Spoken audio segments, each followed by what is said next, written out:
What's up, everybody? It's Kelpsy, and today we are going to talk about the lore of Elder Scrolls Online. Now, I'm going to focus more on the vanilla base game because everything else is branched off of this, and personally, I think that there's nothing that comes anywhere close to how good the original base game lore is. Now, with this, we are going to talk about all three alliances, who they are, where they came from, why they're together, and why they're fighting, so that you can really get a good grasp of what the Elder Scrolls Online is all about lore wise. Alright, so for our first alliance we're going to talk about the Aldemary Dominion. Now, if you've played the other Elder Scrolls games, do not worry, this is the first Aldemary Dominion, and we are a millennium before the events of Skyrim. So, in the events of Skyrim, you are facing the third Aldemary Dominion. This first one is led by Queen Irene, and Queen Irene took power when her father passed, and she was the oldest of all of her siblings. Now, Queen Irene is someone who believes that the border should be open and that they should allow refugees. Now, the Aldemary Dominion consists of three races: the Altmer, the Bosmer, and the Khajiit. The Altmer being the High Elves, and the Bosmer being the Wood Elves. Now, we don't get much backstory as to why these three aligned, other than just locality of where their provinces are, and the fact that the other two alliances had already been formed prior to the Aldemiri. So it is likely that all three of these decided to align each other due to not wanting to be overpowered by the other two alliances. Okay, so the Daggerfall Covenant is being led by High King Emeric, and under his reign, he has three races there, which are the Bretons, the Orcs, and the Redguards. So, with their lore, High King Emeric took hold because the rest of his lineage was killed off, leaving him to the throne.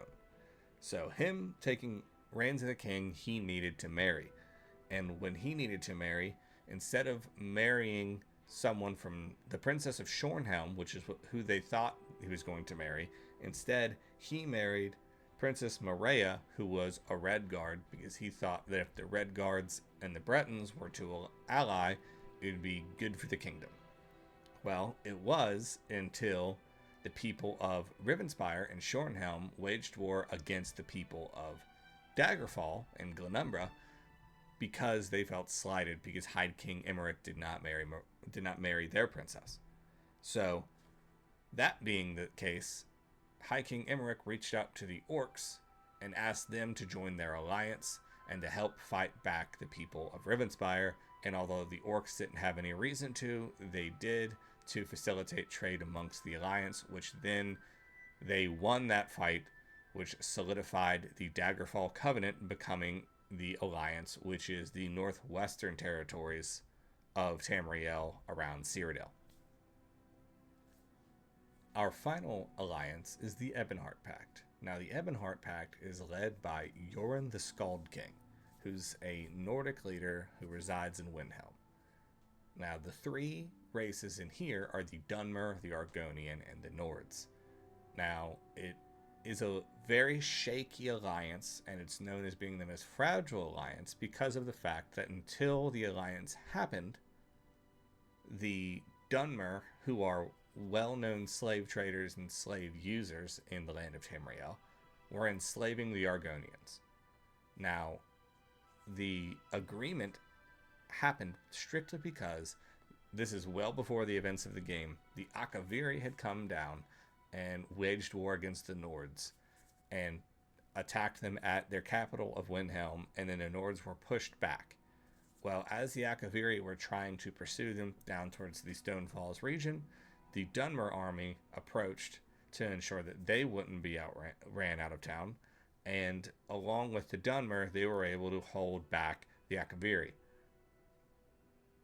Once they were able to hold back the Akaviri, they decided to enlist the armies of the Argonians and the Saxiel tribes to be able to outnumber the Akaviri and then have them join the pact so that then they could push the Akaviri out of their provinces.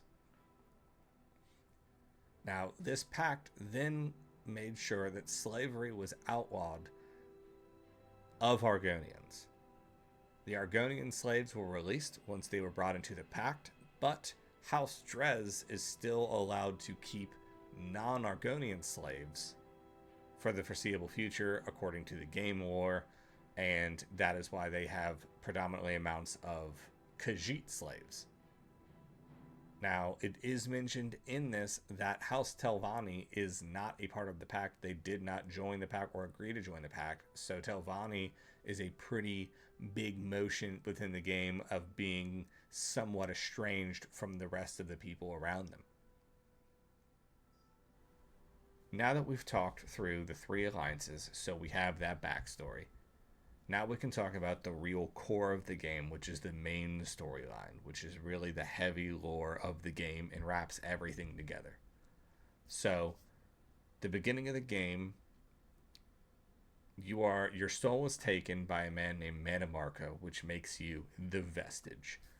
And Mannimarco is the main antagonist because of the fact that he, while working amongst the five companions, which consisted of Mannimarco himself, Lyris Titanborn, the Prophet, Sai-Sahan, and Abner Tharn, he betrayed them by convincing the Prophet, who is Varen Aquilarius, who was at the time the Emperor.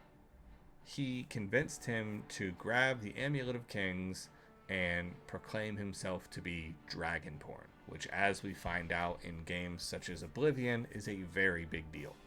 So upon doing that, it caused something called the Soul Burst. It allowed Mannimarco to taint the Amulet of Kings as it goes missing, and then leaves Cyrodiil, the seat of power of Tamriel, defenseless, and it allows Molag Bal to begin his plot of the Plane Meld, which is where he wants to meld his plane of Oblivion with the plane of Tamriel, which is Nirn, together so that then he can wreak havoc endlessly.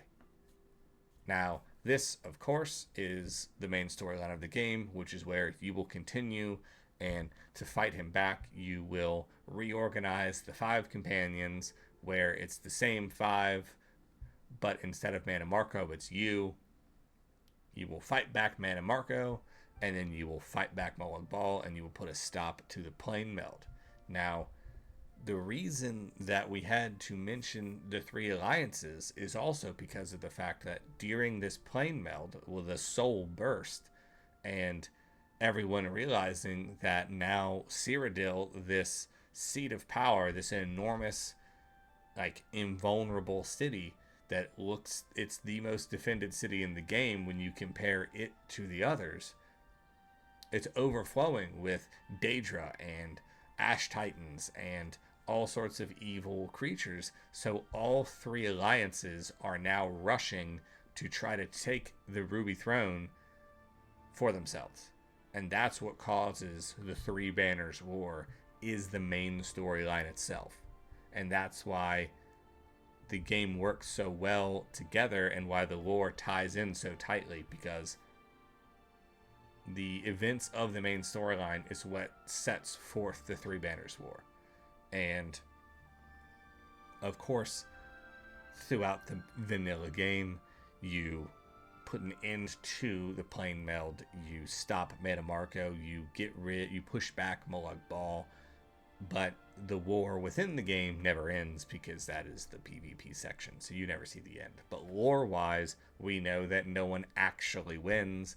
All three alliances eventually internally crumble before anyone takes over Cyrodiil from the outside, and things just kind of flesh themselves out, and the Imperials continue to run Cyrodiil post the war. So no one actually wins or loses, and as you play through the game, you can see that inside each alliance there's deep strife and problems throughout all of them, and the cracks are beginning to show during the events of the game. So it's to no surprise that none of them survive long enough to take over the throne.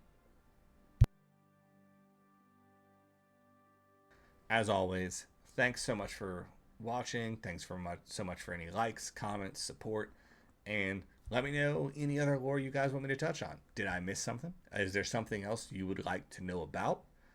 I'm huge on Elder Scrolls lore, so just let me know. Thanks, guys.